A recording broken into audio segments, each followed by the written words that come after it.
Hi friends, welcome to our channel.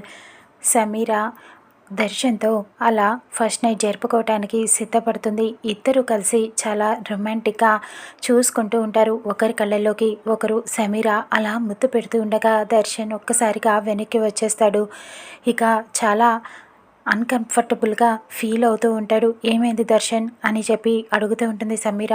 ఏమో, ఇలా చేయడం నాకు తప్పని అనిపిస్తోంది. నేను ఇప్పుడు దీనికి సిద్ధంగా లేను అంటూ అలా బయటికి వెళ్ళిపోతూ ఉంటాడు. సమీరతో కలిసి ఉండడు. ఇక సమీర అయితే తెగ ఫీల్ అయిపోతూ ఉంటుంది. ఇదేంటి దర్శన్ ఇలా చేశాడు, నా ప్లాన్ అంతటిని కూడా మొత్తం ఫ్లాప్ చేసేసాడు అంటూ చాలా చిరాకు పడిపోతూ ఉంటుంది. ఇక అక్కడ బయట శరణ్య కూర్చొని కన్నీళ్లు పెట్టుకొని బాధపడుతూ ఉంటుంది. ఇప్పుడు నేనేం చేయాలి? ఇంకా ఆయన జీవితంలో నుంచి నేను వెళ్ళిపోతాను. ఇక వాళ్ళిద్దరిని నేను డిస్టర్బ్ చేయను.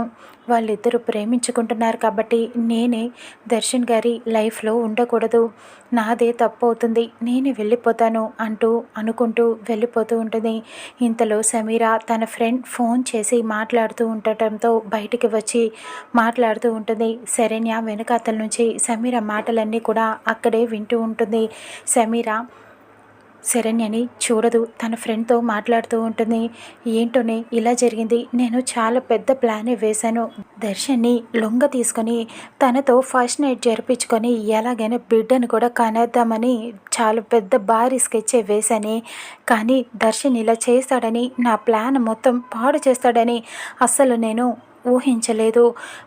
నేను ఒక బిడ్డని కానీ ఆ ఆనంద్ భైరవి ఇంటికి కోడలిగా వెళ్ళి తన తిక్క కుదుర్చాలని, తనని ఎలాగైనా సరే అంతం చెయ్యాలని చెప్పి నేను పెద్ద ప్లాన్ వేశానే. కానీ ఇలా జరిగింది అంటూ బాధపడుతూ చెబుతూ ఉంటుంది. శరణ్య ఈ మాటలన్నీ విని ఒక్కసారిగా షాక్ అవుతుంది. శరణ్యని చూసి సమీర షాక్ అవుతుంది. ఏం మాట్లాడకుండా అలా మౌనంగా చూస్తూ ఉండిపోతుంది. చెప్తాను, నువ్వు ఇంత పెద్ద మోసం చేస్తావా? ఆయన్ని నిజంగానే ప్రేమించావని నేను పొరపాటు పడ్డాను. మీ ఇద్దరి జీవితంలో నుంచి నేను వెళ్ళిపోవాలని అనుకున్నాను. కానీ నువ్వు ఇంత మోసం చేస్తున్నావని ఆయనకి తెలియదు కదూ. చెప్తాను, నీ అంతు చూస్తాను. నేను ఏం చేయగలను నీకు చేసి చూపిస్తాను. చెప్తా, నీ సంగతి ఎలా చెయ్యాలో నీకు అలా చేస్తాను అంటూ సమీరకి వార్నింగ్ ఇచ్చి మరీ శరణ్య అక్కడి నుంచి వెళ్ళిపోతుంది. ఇంక నుంచి శరణ్య ఆడబోయే ఆట ఎలా ఉంటుందో చూద్దాం రానున్న ఎపిసోడ్లో.